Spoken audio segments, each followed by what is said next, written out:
Welcome to fandom. আবার একটা Indian ফুটবলের আপডেটের ভিডিও। ট্রান্সফার নিউজে চারিদিকে ছড়াছড়ি, আর ট্রান্সফার রুমার তো এমন এমন রুমার দেখতে পাচ্ছি চারিদিকে, মানে আগুন জ্বালানো রুমার পুরো।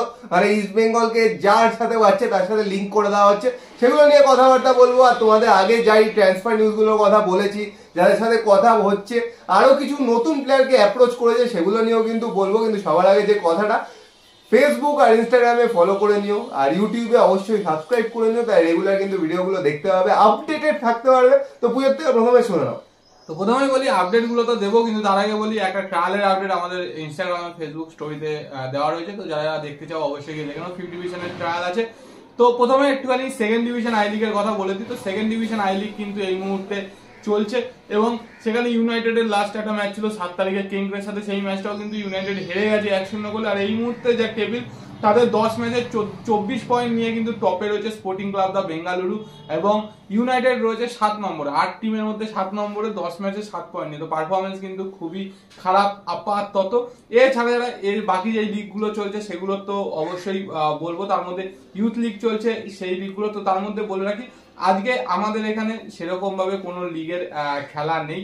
তো আগামী পরের দিন যেগুলো আছে সেগুলো তো অবশ্যই বলবো। কিন্তু তার আগে যেটা বলি সেটা হচ্ছে আইএসএল কে নিয়ে একটু ক্রিটিসাইজ করি। তো সেটা হচ্ছে মোটামুটি সব লিগেই আমরা দেখে আছি, যেই টিমগুলো চ্যাম্পিয়নশিপে থাকে বা লিগ ডিসাইডার থাকে, তো তাদের খেলাগুলো নর্মালি একই দিনে একই সময়ে হয়। সেটা কোনটা টেলিকাস্ট হবে কি হবে না সেটা পরের কথা। কিন্তু আইএসএল এর এই বছর একটা সবচেয়ে বড় ব্যাপার, যেটা আইএসএল এর হয়তো এফএসডিএল তারাও ভাবতে পারেনি, যে একসাথে 3টে টিম বা 4টে টিম টপ 6-এ যাওয়ার দাবিদার হবে। তো সেই ক্ষেত্রে এফএসডিএল এর উচিত ছিল, যখনই শেষ ম্যাচটা পরে, মানে ইস্ট বেঙ্গলের ম্যাচের পরে একটা সুযোগ রয়েছে যে 4টে টিম বা 3টে টিম টপ 6-এ আসতে পারে, তখনই কিন্তু রিশিডিউল করে দেওয়া লাস্ট ম্যাচটা সবার একদিনে এক সময় করা। সেখানে যে কোনো একটা ম্যাচ টেলিকাস্ট করলো বা করলো না, দরকার হলো কোনো ম্যাচই টেলিকাস্ট করলো না, এটা কিন্তু করতে পারতো। বাট আলটিমেট যেটা এইখানে হচ্ছে, টপ 6-এর দাবিদার 3 জন মেনলি, সেটা হচ্ছে ইস্ট বেঙ্গল, নর্থ ইস্ট এবং চেন্নাই। বাট যদি অঙ্কের হিসাবে দেখা যায়, বেঙ্গালুরুর কিন্তু ক্ষীণ চান্স রয়েছে, যেটা কালকে গুড্ডু ক্যালকুলেশন করে বলেছিল তোমাদেরকে।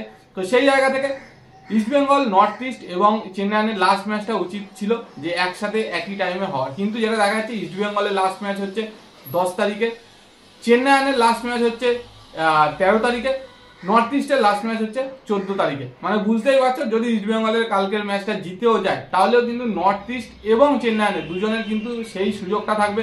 যেখানে সবচেয়ে বড় কথা, লাস্ট দিন যে খেলবে সে কিন্তু একদম ক্যালকুলেশন করে নামতে। তো এখানে কিন্তু ফিক্সিং, গট আপ সব কিছুর একটা সম্ভাবনা প্রবল ভাবে চলে আসে। তো যত বড় লিগ আছে ওয়ার্ল্ডে, তারা কিন্তু লাস্ট যে গেম উইকটা থাকে সেটা শিডিউল বের করে না। এই জন্যই, এই আশঙ্কার জন্যই, সেই জন্যই কিন্তু পরে শিডিউল করে। আর সেটার জন্যই কিন্তু এক সময় একটা প্রিমিয়ার লিগ সিজনে সেই ব্যালোটেলি, অ্যাগুয়েরো সেই কমেন্ট্রিটা শুনতে পেয়েছিল, একদম শেষ মুহূর্তে ম্যানচেস্টার সিটি ম্যাচ জিতে একদম কাপ তুলে নিয়ে চলে গেছিল।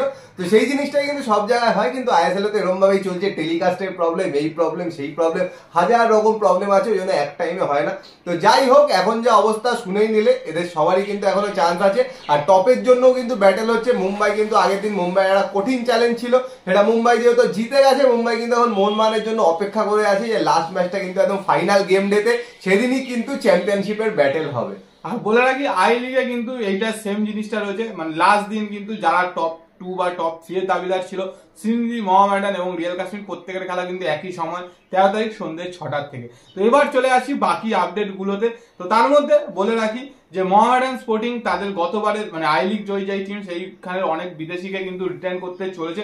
তাদের মধ্যে যেগুলো শোনা যাচ্ছে সেটা হচ্ছে অ্যালেক্সিস গোমেজ, মোটামুটি ওর জন্য কিন্তু চ্যাম্পিয়ন হয়েছে বলা যায়। এছাড়া কাসিমভ, জোসেফ আর্জে এবং এডি হার্নান্ডেজ, এই 4 জনকে মেনলি রিটার্ন করতে চায়, কিন্তু প্রত্যেকের সাথে কথাবার্তা বলবে এবং তারপরে, এবং মেনলি যে কোর টিমটা রয়েছে সেটাকে কিন্তু রিটার্ন করতে চায়। এবার আসি ডেভিডের কথায়। তো ডেভিডকে নিয়ে কিন্তু এখনো মোহামেডান কর্মকর্তারা, যে আমাদের কাছে যতদূর খবর, অনেকে বলে প্রি কন্ট্রাক্ট সাইন হয়ে গেছে, তো ইস্ট বেঙ্গলে হয়ে গেছে, পেপারেও বেরিয়েছে। হ্যাঁ, অবশ্যই প্রি কন্ট্রাক্ট সাইন হয়েছে, কিন্তু মোহামেডান ক্লাব অফিসিয়ালরা, বিশেষত দীপেন্দু বিশ্বাস কিন্তু চাইছে ডেভিডের সাথে কথাবার্তা বলে যাতে ওকে টিমে রাখা যায়। প্রি কন্ট্রাক্ট হয়েছে, সেটা কোনো না কোনো ভাবে ভাঙার জায়গাও রয়েছে, মানে সম্ভাবনাও রয়েছে, রাস্তাও রয়েছে। তো সেইগুলো জেনেই কিন্তু এই আলোচনাটা চলছে যে ডেভিডকে বোঝানো হচ্ছে যাতে মোহামেডানে থাকে। এবার বাকিটা ডেভিডের ওপর ডিপেন্ড করছে। কিন্তু বারবার যেটা বলছি, ইস্ট বেঙ্গলের কাছে কিন্তু এইবার একটা অ্যাডভান্টেজ আছে, ট্রান্সফার মার্কেটে, সেটা হলো এএফসির স্পট। সেটা দেখিয়ে কিন্তু অনেক প্লেয়ারকেই আনতে পারবে, কারণ অনেক প্লেয়ারে কিন্তু ওটা একটা স্বপ্ন যে ওই রকম একটা লেভেলে ফুটবল খেলবে। তো সেই জায়গাটা কিন্তু ইস্ট বেঙ্গলের একটা অ্যাডভান্টেজ আছে, মানে মেজর অ্যাডভান্টেজ আছে।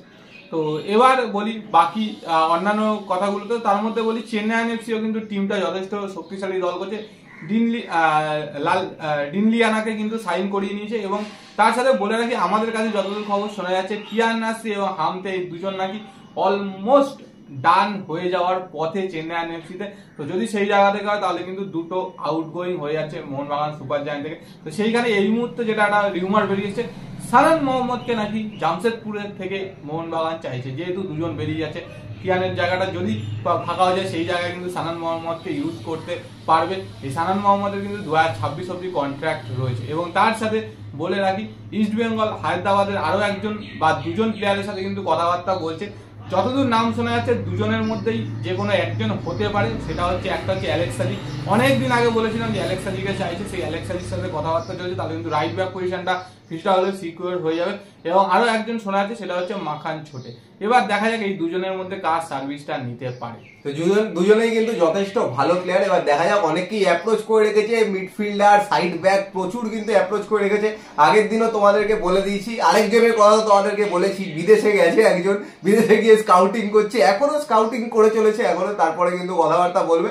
আর তার মধ্যে আরো অবিশ্বাস্যকর রুমার বেরিয়ে গেছে, টমাসকো বিয়াস্কি বলে একজন কিন্তু ইটালিয়ান সেন্টার ফরওয়ার্ড, তাকে নিয়ে রুমার বেরিয়ে গেছে। কিন্তু বলে দিই এই রুমারের কোনো সত্যতা নেই, এই রুমার চারিদিকে এখন ভেসে বেড়াচ্ছে, তো রুমারের এখনো কোনো সত্যতা নেই। করতেই পারে অ্যাপ্রোচ, বলা যায় না। আবার টমাসকো বিয়াস্কি তো এখন এরকম প্রচুর শুনতে পাবে, এরকম আরো ট্রান্সফার নিউজ শুনতে হবে, যাদেরই মোটামুটি কন্ট্রাক্ট শেষ হচ্ছে তাদেরই শুনতে হবে। আর বলে দিই এই টমাসকো বিয়াস্কি কিন্তু ইটালিয়ান সেন্টার ফরওয়ার্ড, আগেই বললাম, কিন্তু মেনলি ফলস নাইন খেলে।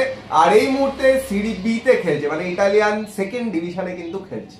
তো সেখান থেকে আমি বলে রাখি, মানে গুড্ডু তো বলে দিল যে রিউমার আছে। তো রিউমার বলতে আমার তো মনে হয় এটা পার্সোনালি ফেক রিউমার, যেহেতু কন্ট্রাক্ট এই বছর শেষ হচ্ছে, জুনেতেই শেষ হচ্ছে, তো সেখান থেকে এটা তৈরি করে দেওয়া হয়েছে। তো আমার তো মনে হয় না যে এরকম কিছু হতে পারে, কারণ এই মুহূর্তে যা বিদেশি রয়েছে সেগুলোই মোটামুটি কন্ট্রাক্ট এক্সটেনশন হবে, বা খুব বেশি হলে 1 থেকে 2 জন আসতে পারে।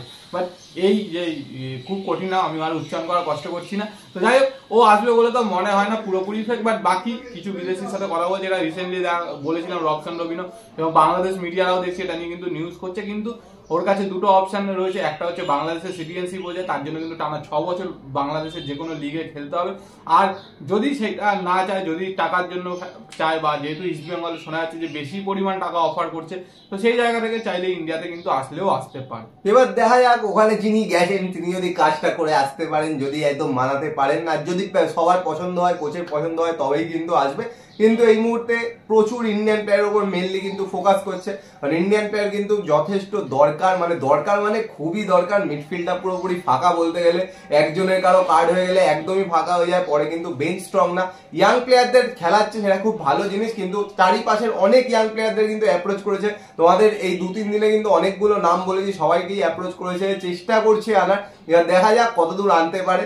আরেকটা কথা বলে যে সেন্টার ব্যাক কিন্তু অবশ্যই লাগবে, একদম ডিপেন্ডেবল সেন্টার ব্যাক, যে মোটামুটি প্রত্যেকটা ম্যাচ খেলে।